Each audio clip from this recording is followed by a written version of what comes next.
예, CBS 박정희 한판승부 2부문을 열었습니다. 이번 시간에는요, 김종인 전 국민의힘 비대위원장 스튜디오에 모시고 2026년 한 해 우리 정치가 당면한 과제, 그리고 앞으로 6개월 앞으로 다가온 지방선거 판세까지 짚어보겠습니다. 위원장님 어서 오십시오. 네, 새해 복 많이 받으세요, 위원장님. 네, 새해 복 많이 받으세요. 예. 한판승부에 오랜만에 오셨습니다. 예. 진짜 오래간만인데. 감사합니다. 자, 일단은 올해 한 건강하시고요. 자, 대통령 신년사부터 한번 짚어보겠습니다. 이제 대통령이 올해를 대두약의 원년으로 선언을 했고 성장만 41번 언급이 됐습니다. 국민, 전환, 경제, 기업 순이었는데 신년사 어떻게 들으셨습니까, 위원장님? 대통령의 글쎄요, 신년사. 나는 뭐 네. 그렇게 크게 관심을 갖질 않았어요. 왜냐하면은 그랬어요? 뭐 신년사에서 굉장히 거창한 얘기를 많이 목표로 설정을 하는데 예, 과연 그게 우리가 당면하고 있는 현실과 견줘볼 쪽에 예, 금년 안에 그게 이루어질 수 있는 것인가 하는 것에서 나는 별로 이렇게 네. 관심이 없어요. 아. 그리고 특히 지금 우리나라 경제가 거의 1%의 성장을 할 거라는 것이 지금 지배적인데 예. 솔직히 해서 금년에 무슨 경제의 대도약을 갖다가 꿈꾼다고 하는 것이 과연 현실에 대한 인식이 철저한지 난 좀 의문이에요. 아, 그렇군요. 사실 위원장님 항상 양극화 문제를 우리 사회 핵심 문제로 지적을 해오셨는데 예, 예. 거기다 해법이 보였습니까? 거기에 대해서는 이런 방구가 없잖아요. 지금 예, 사실은 신년사에. 예. 그러니까 뭐 성장만 하면은 뭐 그게 다 해소될 거라고는 착각을 하는데 지금 성장은 하면 할수록 양극화는 더 벌어져 왔다. 예. 네. 지금 지난 20여 년 동안 그와 같은 현상이 지속되고 있는데 그러니까 결국 가서 사회가 온통 갈등 구조 속에 빠져가지고서 예. 뭐 국민 통합을 한다고 내세우고 있습니다만 예. 그런 상황 속에서 국민 통합이 과연 가능하겠느냐 이런 얘기예요. 그러니까 소위 명분과 현실이 전혀 맞지 않으니까 예. 국민은 점점 더 괴로울 수밖에 없게 된 거죠. 사실은 노동, 연금 뭐 이런 문제도 굉장히 개혁할 과제가 산더미 같이 있는데 이런 부분에 대해서는 해법을 보이셨는지 아니면 아직 멀었다 이렇게 느끼시는지. 아니 그러니까 뭐 이게 국민은 현실성이 없는 얘기를 자꾸 하면은 네. 화만 날 수밖에 없어요. 좋은 얘기 다 붙여놓으면 그러면 좋은 얘기는 누구나 다 할 수 있는 거니까. 예, 예. 예를 들어서 이번에 그 저 신년사 중에 왜 뭐 수도권에 집중을 탈피를 하고 지방 중심으로 성장하겠다. 지방 위주로다가 하겠다 이렇게 네. 얘기를 했는데 솔직하게 얘기해서 지금 역대 정부가 그런 소리 안 한 정부가 없어요. 그렇죠. 예? 그러나 국토 균형 발전. 현실을 볼 것 같으면은 수도권의 대한민국 인구의 52% 이상이 지금 거주하고 있는 거 아니에요. 그러니까. 이것이 오늘날 수도권의 근본적인 문제를 갖다 제기하고 있는데 예. 말은 그럴듯하게 얘기를 하지만 현실적으로는 문제 해결에 하나 방법을 제시를 못하고 있는 거죠. 그래서 지금 얘기 나오는 거는 지방 통합입니다. 이를테면 대전 충남 통합, 광주 전남 통합. 이전에 이제 대구랑 경북 통합하다가 안 됐고 이 통합이 되면 그러니까 예. 대전 충남 통합, 광주 전남 통합 네. 이게 무슨 의미가 있어요? 예를 들어서 옛날에 예. 충청남도, 전라남도 때 그당 그냥 일반적으로 대전시, 광주시 하던 거를 예. 대전시, 광주시를 직화시를 만들어 가지고 마치 무슨 새로운 것처럼 다 정치적으로 한 얘기 아니에요. 예. 예. 근데 지금 뭐 그걸 갖다 통합을 한다고 그래서 지금 상황에서 근본적으로 뭐가 변할 수 있겠어요? 뭐 예산 운영이라든지 뭐 직접적 결정할 수 있는 권한이 늘어날 수 있다 뭐 이런 말씀들 하시던데. 아니 그러니까 뭐 그렇게 하면은 마치 무슨 효율이 극대화돼 가지고서 예. 그쪽 지역 발전에 크게 기여할 것 같이 생각을 하지만 내가 보기에는 예. 까딱 잘못하면은 그동안에 소위 특별시의 위치를 가지고 있던 광주시나 예. 대전시가 과연 불만을 표시를 해가지고서 갈등 구조만 일어날 가능성이 더 크죠.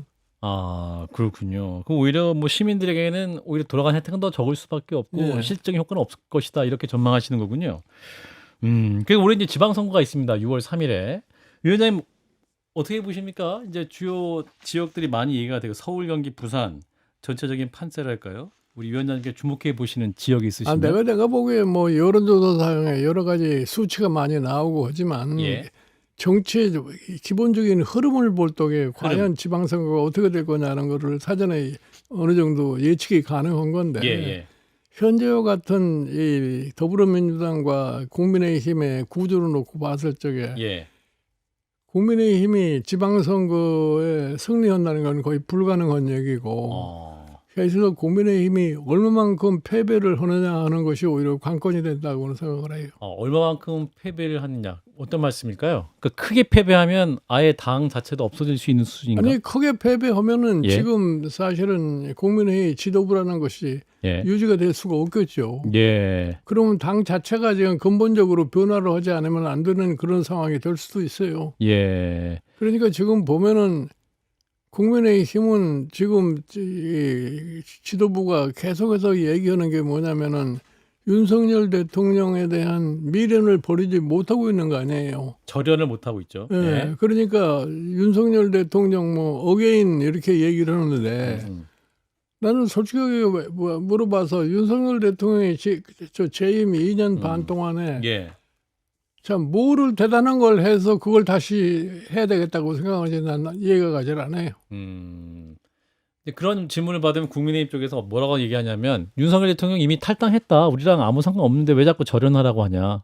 아니 윤석열 대통령을 탈당을 했다고 하지만 예. 이 국민의힘의 소위 지도부에 속한 사람들의 얘기가 아직도 윤석열 대통령에 대한 미련을 갖고 얘기를 하니까 얘기를 안 할 수가 없는 거죠. 그러니까 예.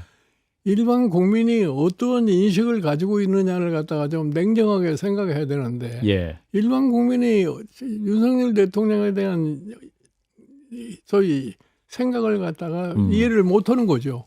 최근에 전직 대통령에 대한 여론조사를 갖다 볼 것 같으면 예. 윤석열 대통령을 제일 형편없는 대통령으로 국민들이 평가하고 국민들 있고. 생각한 거 아니에요. 예. 예. 그렇다면은 사실은 국민의힘 지도부라고 하는 사람들은 솔직하게 그거를 인식을 하고 어떻게 해야지 국민들의 마음을 끌어들일 수 있냐는 생각을 해야 되는 거예요. 예. 그 예를 들어서 지금 뭐 민주당도 여러 가지 무슨 뭐 공천 헌금이니 뭐니 이렇게 문제가 됐음에도 불구하고 예. 국민의힘이 상대적으로 지지도가 오르질 않아요. 그렇죠. 예. 그건 뭐 때문이라는 걸 인식을 해야죠. 근데 지금 이제 그래서 장도혁 대표가 이르면 8일 이번 주 목요일이죠. 당 수의 신안을 발표한다고 합니다. 어떤 내용이 담겨? 내가 보기에는 뭐 지금까지 장동혁 대표의 발언을 놓고 봤을 적에 예. 뭐 당 쇄신안이 그다지 뭐 획기적으로 나올 것 같지도 않아요. 아 그런가요? 기대할 게 별로 없으시다. 근데 이제 오늘 했던 얘기는 파격 공천 얘기를 했습니다. 다가오는 지방선거를 앞두고 파격적으로 공천하겠다. 아니 내가 보니까 파격 공천을 하겠다고 하는 얘기가 그럼 왜 나왔느냐를 한번 생각해 볼 필요가 있는데 예. 예를 들어서 지난번에 담배식에서 오세훈 시장이 예. 상당히 소위 장동혁 대표에 대한 공격적인 발언을 하지 않았어요. 절연해야 된다. 참다 말한다. 네, 그거를 아마 다시 거기에 대한 반응으로 나온 것이 파격적인 공천을 하겠다고 생각을 하는데 아 그러면 오세훈 씨 예. 파격적인 공천을 할 수 있는 인물이 누구냐 아하. 내가 한번 그거 물어보고 싶어요. 아하. 그런데 실질적으로 지금 서울시장 선거를 앞두고 봤을 적에 국민의힘에서 오세훈 시장을 능가할 만한 인물이 보이질 않아요. 서울시장 후보군 중에. 그렇죠. 근데 거의 그렇게도 그나마 서울시장 선거를 갖다가 가능성을 가지고서 할 수 있는 오 시장을 예를 들어서 배척을 하고 뭐 파격적인 인물을 내세운다 할 것 같으면은 예. 그 선거는 하나만 할 거라고 봐요. 아 그러니까 위원장님 말씀은 지난번에 오세훈 시장이 그 장동혁 대표 면전에서 윤석열 대통령의 절연 얘기를 참다 한다 했던 거기에 대한 불쾌감으로 파격 공천 얘기가 나왔고. 그렇죠. 그리고 오세훈 시장 공천 안 할 수 있다. 뭐 이런 얘기까지 생각할 수 있다. 아니 그러니까 예를 들어서 참 서울시장, 부산시장 이 두 사람이 그래도 박형준 시장 자기 나름대로의 일반적인 유권자들의 여론을 잘 파악하고 있을 거 아니에요. 예. 그러니까 그 생각을 갖다가 전달을 한 건데 그거를 갖다가 또 아니 곱게 생각을 해가지고서 아니 곱게 생각해. 예, 기분 나쁘게 생각해서 그 사람들에게 뭐 새로운 파격적인 인물을 내세우고 있는 것처럼 또 협박적인 얘기를 한 거죠. 예. 그러나 내가 보기에는 장동혁 대표제가 그런 식으로 한다고 해서 예. 자기 뜻을 관철하기 힘들 거예요. 아, 어떤 말씀일까요? 자기가 지금 뭐 전략 공천을 하지 공천. 않는 한은 예, 서울시장도 그죠? 예. 뭐 경선을 하는 한은 내가 보기에 자기 뜻대로 되지 않을 거라고 봐요. 아, 그렇군요. 그러면은 아까 이제 그 국민의힘 상황에 대해서 이번 지방선거에서 그러면 어느 정도 수준까지 패배해야지 당이 국민 원하는 수준의 쇄신까지 갈 수 있을까요? 이를테면 서울과 부산을 이룰 수도 있는 수준까지 가야지 장동혁 체제가 그만둘 수 있을 것이냐. 근데 사실 특히 서울시장 선거라고 보는 것은 예, 정치적인 의미가 대단합니다. 예, 예. 서울시장을 놓치느냐 안 놓치느냐에 따라서 그다음에 당의 정치 행로에 굉장한 영향을 미칠 수가 있어요. 예, 그러니까 지금 서울시장을 갖다가 뺏기게 되면 다시 민주당한테 넘어간다고 올 것 같으면 예. 그 다음에 국민의힘이 소위 총선 이런 등등을 놓고 봤을 적에 굉장히 어려운 상황으로 처할 수밖에 없습니다. 그 서울시장을 만약에 뺏기게 되면 장동혁 대표 체제도 유지하기 어려울 것이다. 그런 거죠. 예. 국민의힘 당은 어떻습니까? 예? 당도 잘 유지할 수 있을 것이냐? 국민의힘 당. 예, 예, 예. 사실은 국민의힘의 가장 큰 문제는 뭐냐면 내가 보기에는 장동혁 대표도 지금 문제지만 국민의힘의 중진 의원들의 역할이라고 하는 것이 거의 보이질 않아요. 사실 예. 그 국민의힘이 지금 사실은 굉장히 소위 변모를 하려고 노력을 해야 될 텐데 예. 국민의힘 중진들은 그런 역량을 보여주질 않아요. 예. 내가 뭐 그건 대표적으로 내가 보기에 국민의힘의 국회의원의 다수가 영남 출신들이기로 구성이 되어 있기 때문에 예. 그 사람들은 항상 생각하는 것이 뭐냐면 자기네들은 공천만 받으면은 당선된다. 당선이 될 수 있다고 생각하니까 당이 어떻게 되느냐 안 되느냐에 대해서는 별로 관심이 없어요. 아, 그렇군요. 그럼 결국은 이번 지방선거 이후에 오히려 더 영남당으로 더 축소될 가능성도 있군요. 네. 잘못하면 그럴 가능성도 농후해지는 거죠. 예.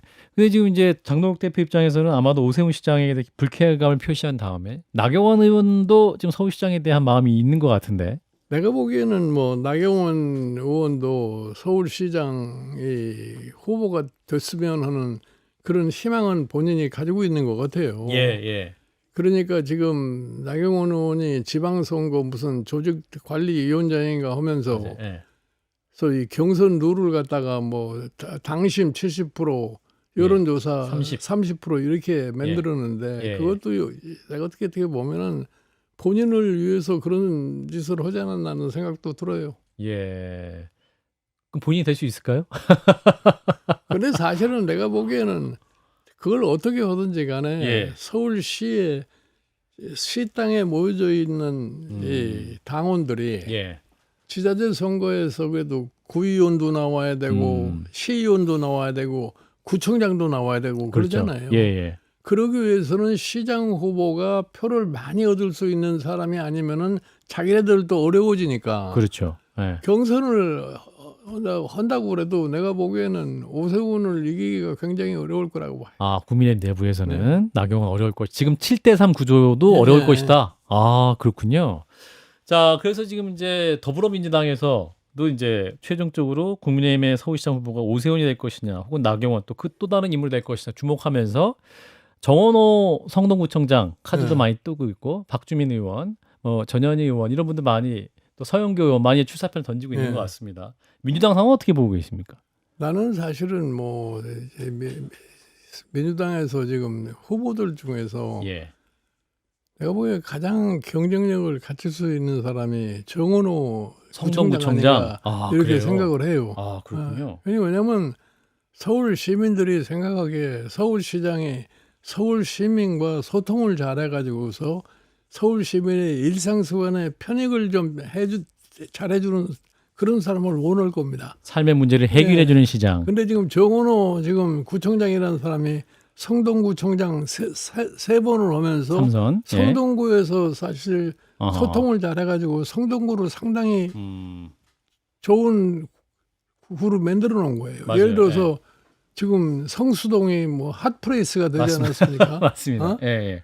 그리고 그 사람이 하여튼 일반 저희 시민들의 생활과 관련된 부분에서 자기 나름대로 업적을 많이 만들어 놓은 거예요. 예. 이게 그것이 아마 전 시의 전파가 될 것 같으면은 그 사람이 아마 가장 유력한. 경쟁력이 강한 사람이 되지 않을까 봐요. 근데 또 어떤 분들은 이 구청장 업무랑 서울시장 업무랑 다르다. 구청장 잘했다고 시장 잘하겠다. 아니 사실은 서울시장이나 구청장이나 대민 상대 한다는 거랑 난 비슷하다고 봐요. 근본적으로 같다. 예, 예. 아, 그렇군요. 예를 들어서 뭐 과거에는 뭐 서울시장 하고 나면 예. 대통령을 하겠다는 이런 또 그 꿈을 많이 꿨는데 그렇죠. 이제는 일반 시민들이 생각하기에 그런 개인적인 욕심을 가지는 시장보다는 예. 시민들의 편익을 제공하는데 노력을 하는 시장이 더 좋다는 생각을 하는 거예요. 아, 대선으로 가는 어떤 중간 통로로 서울시장이 아니라 네. 진짜 서울 시민들 삶을 바꿀 사람이 누구냐? 난 그런 거죠. 그런 판단을 이번 네. 지방선거는 시민들이 할 것이다. 지금 우리나라의 일반 국민들의 의식이 예. 과거에 비해서 많이 변한 겁니다. 그렇죠. 예. 그러니까 나는 그게 상당히 긍정적으로 난 변했다고 봐요. 그리고 사실은 지자체라고 하는 것은 지자체 주민들과의 관계를 갖다가 어떻게 잘 이끌어가느냐가 가장 중요한 것이지. 예, 예. 어느 소위 특정 정치인이 그 자리를 이용해서 그 다음에 자리를 노리는 그 자체는 시민들하고 별로 관계가 없어요. 아, 그러니까 오히려 대선 주자라는 생각이 안 들 정원호 카드가 네. 민주당에서 성공적인 카드가 돼서 국민의힘으로 이길 수 있는 카드가 될 것이다. 이런 말씀인데. 자, 그래서 이제 지방선거를 앞두고 이제 국민의힘 굉장히 선거 판세 어려워질 것이다. 이런 말씀하면서 또 개혁신당과 연대 과연 될 수 있을 것이냐. 또 보수 언론들에서는 장동석, 그러니까 장동혁, 한동훈, 이준석 이 세 분의 연대를 언급하기도 하는데 위원장 그거는 보수 언론들의 희망사항. 희망사항. 예. 아하. 기본적으로 서로 의사소통을 할 수 없는 사람들끼리 합해질 수가 없는 거죠. 의사소통 할 수 없는 사람들이에요. 위원장이 사실 한동훈 대표랑도 말씀해 본 적이 있으시죠? 만나신 적 있으시죠? 그럼 뭐 내가 이제 최근에는 본 적이 없는데. 예, 과거에. 예. 근데 왜 의사소통이 안 된다고 보세요? 세 사람이. 내가 보기에는 뭐 한동훈 지금 전 대표의 경우에는 네. 가장 내가 그 사람이 한 것 중에서 잘한 게 뭐냐면은 계엄 선포와 동시에 계엄의 반대를 자기 스스로가 하지 않았어요. 12월 3일 밤. 예. 그리고 사실은 자기 그 소위 지지하는 의원들을 데리고 계엄 해제 결의를 때 본회의장에 들어가서 계엄 해제 결의를 한 거 아닙니까? 18명이. 그나마 그거라도 했기 때문에 오늘날 국민의힘이 지탱할 수 있는 거예요. 예. 근데 사실은 뭐 만약에 그것도 안 했다면은 아마 지금 민주당에서 얘기하는 내란 정당으로 해체해야 된다는 그런 공격을 더 많이 받을 겁니다. 예. 그런 한동훈 대표가 있고 이준석 대표. 그건 한동훈 대표의 용기라고 예. 봐야 되는 거죠. 예. 이준석 대표가 그래도 이 상황에서 같이 얘기할 수 있지 않을까요? 근데 얘기 못할 수밖에 없다. 캐릭터가. 그러니까 지금 뭐 한동훈 전 대표의 경우에는 당에 아무런 직책을 가지고 있지 않는 그렇죠. 사람 아니에요. 예. 그래도 자기 나름대로의 현안 문제에 대해서 자기 의견을 표출을 하고 그것이 사실은 국민의힘이 그걸 갖다가 좀 존중을 해줘야 할 텐데 한동훈 대표에 대해서 지금 자꾸 어떻게 당에서 축출을 했으면 하는 이런 생각을 하는 것 같은데 예. 내가 보기에 그 축출을 허물로 인해 가지고 그런 국민의힘에 무슨 도움이 되느냐 하면 나는 도움은 하나도 되지 않을 거라고 생각을 해요. 장동혁 대표의 생각은 한동훈 대표가 잠재적인 대선 경쟁자이기 때문에 미리 잘라내야겠다 이런 생각일까요? 정당이라는 것이 안정적으로 가려면은 예. 자기와 반대되는 사람을 갖다가 수용을 해가지고 같이 가야만이 정당이 안정이 될 수 있는 건데 저렇게 그 자기하고 반대되는 사람은 무조건 다 내쫓아버려야 되겠다고 생각하면 그 정당은 나는 정상적으로 갈 수가 없다고 생각해요. 아, 그렇군요. 이제 뭐 장동혁 대표 얘기는 당성이 중요하다. 당성이 이렇게 뭐 중요해요. 지금 사실은 국민의힘에 보면은 예. 당성이 이게 강한 사람도 없어요. 아, 그런가요? 예. 사실은 뭐 우리가 일반적으로 선거 때 그러면 유권자들이 뭐를 기준으로 해가지고서 투표를 하느냐. 뭐 예를 들어서 이념을 가지고서 투표를 하느냐. 뭐 얘기해서 보수 진보 논았을 적에 뭐 보수는 하여튼 무조건 국민의힘을 찍고 예. 진보는 무조건 저희 민주당을 찍고. 민주당을 찍는다. 그러나 전부 유권자의 분포를 볼 것 같으면 그 숫자만 가지고서는 절대로 집권을 할 수가 없어요. 예를 들어서 맹목적으로 민주당을 찍는 사람도 한 25%, 예. 맹목적으로 국민의힘을 찍는 사람도 한 25%. 그 25% 가지고는 도대체 집권도 할 수 없고 선거로 이길 수가 없잖아요. 어? 그러니까 어떻게 하면은 사실은 그 어느 쪽으로 편향되지 않는 사람들이 판단을 할 수 있는 기준을 제대로 제공해주는 정당이 사실은 집권도 할 수 있고 선거를 승리로 가져올 수 있는 건데 예. 그거를 못 해가지고는 내가 보기에는 뭐 선거를 아무리 해봐도 난 똑같은 결과밖에 나오지 않는다. 예, 항상 그 중도 전략이 중요하다 말씀해 주시는데 정치권은 그 부분에 전혀 좀 미동하지 않는 것 같은데 민주당. 자, 민주당은 지금 지방선거 공천헌금 의혹이 터지고 있고 김병기 의원, 강선 의원 얘기가 나오고 있는데 이 상황 어떻게 수습될 수 있을까요? 내가 보기에는 뭐 수습이라는 거는 다른 게 없어요. 결국 가서로 당이 결단을 해가지고 예. 그 사람들에 대한 뭐 처벌을 정확하게 하는 방법이면 다른 수습 방법이라는 없다고 생각을 해요. 예, 강선 의원 제명이 됐고 김병기 그리고 예. 사실은 이 공천 제도에 근본적인 변화를 가져오지 않으면은 예. 그런 일이 항상 일어날 수가 있어요. 예. 그러니까 공천이라는 것은 무슨 공천위관리위원회라는 걸 만들어 가지고서 공천을 하는 그런 제도를 가졌기 때문에 예. 그런 불상사가 날 수밖에 없습니다. 어떻게 바꿔야 될까요, 그러면? 그러니까 사실은 소위 지역 내에서 밑에서부터 경쟁을 해서 올라오는 사람이 당선이 후보가 될 수 있도록 만들어줘야지. 아. 그렇지 않은 사람이 되니까 자꾸 저런 문제가 생겨나는 거죠. 아, 그렇군요. 자, 공천의 근본적인 게 필요하다. 이제 정청래 당대표는 이제 신년사에서 내란 극복, 사법 개혁, 개혁 작업을 조속히 마무리하겠다. 그래서 6.3 지방선거 임하겠다. 또 신년사 당대표로서 발표를 했는데 어떻게 들으셨습니까? 아니 나는 그 정청래 대표는 계속해서 뭐 내란 세력을 갖다 근본적으로 발본색원 해야만이 모든 것이 끝난다고 얘기를 하는데 네. 실질적으로 지난 6개월 동안 세 개의 특검을 갖다가 가지고서 3대 특검. 소위 내란을 한번 파헤친다고 하지 않았어요. 예. 그 정도 했으면 내가 보기에는 충분히 했다고 봐요. 예. 더 이상 파헤쳐 가지고서 뭐 나올 것도 내가 별로 없다고 생각하는데 예를 들어서 자꾸 그런 식으로 당이 가면은 우리 이재명 대표가 대통령? 이 대통령이 지금 저희 신년에 발표한 여러 가지 목표 성장. 그거 달성을 하는 데 있어서 과연 그것이 어느 정도 긍정적인 영향을 미칠 것인가를 생각을 해야 되는 거죠. 예. 일단 민주당 대표의 그 신년사를 보면 대통령의 국정 운영에 뒷받침될 만한 내용이 좀 없어 보인다라는 의미이신 그런 거죠. 예. 그러니까 여당이라는 것은 대통령의 국정 운영에 협조를 해가지고 예. 대통령이 성과를 거둬야지 그 성과를 가지고서 여당이 먹고 사는 건데 예. 그렇지 않고 딴짓을 해가지고는 내가 절대 그와 같은 효과를 가져올 수 없다고 봐요. 그래서 일각에서는 그래서 이재명 대통령과 정청래 대표 간에 명청 갈등이 있는 것이 아니냐 이런 얘기도 하는데 위원장님께서 좀 그런 걸 느끼십니까? 아니 내가 얘기지만 예. 정청래 대표는 뭐 가급적이면은 예. 명청 갈등이라는 소리가 안 나오도록 대표직을 수행을 해야 돼요. 예. 그게 어려운가 봅니다. 이게 과거 윤석열 정부 때도 돌이켜 보면 아니 그러니까 사실은 윤석열 정부 때 예. 내가 늘 강조한 게 뭐냐면은 네.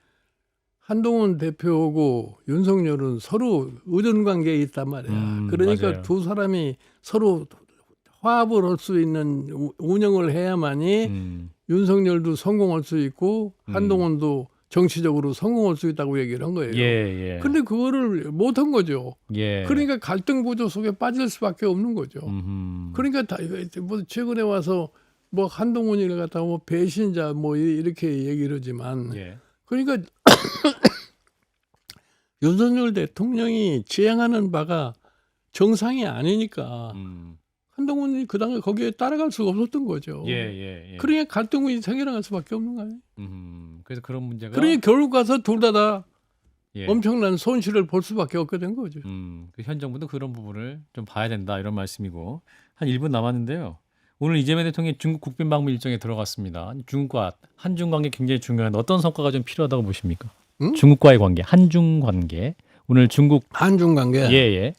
내가 보기에는 뭐 이번에 뭐 한중 관계 보면은 뭐 7년 만에 지금 9년 만에 9년 만에 국빈 방문. 이재명 대통령이 중국을 방문했는데 뭐 중국이라고 하는 존재는 내가 보기에는 한국으로 봤을 적에는 예. 그건 어쩔 수 없이 좋은 관계를 이끌어갈 수밖에 없다고 나는 생각을 해요. 예. 물론 최근에 와서 미국이 중국에 대해서 자꾸 이 억압을 갖다 가하는 거기 때문에 한미 동맹 때문에 미국의 눈치를 갖다 봐야 된다 하는 이런 측면도 있지만 예. 우리는 이제 미국의 눈치를 보면서도 중국 관계를 갖다가 원활하게 풀어가지 않으면 안 돼요. 예. 예를 들어서 과거에 독일이 분단 상태에 놓여 있을 적에 미국의 동맹 관계를 갖다 유지하면서도 소련과의 관계를 갖다가 원활히 이끌어갔다 이런 얘기예요. 예. 그 결과 사실은 독일이 통일을 갖다 할 수 있는 계기를 만드는 거지. 아하. 그렇지 않았으면 독일도 통일하기가 어려웠을 거예요. 예. 그러니까 우리는 앞으로 뭐 언제 우리가 통일을 할지 모르지만 예. 우리가 통일을 위해서도 중국 관계라는 것은 어느 정도 잘 유지를 해야 된다고 나는 생각을 해요. 여기까지 듣겠습니다. 김종인 전 비대위원장님이었습니다. 고맙습니다. 예.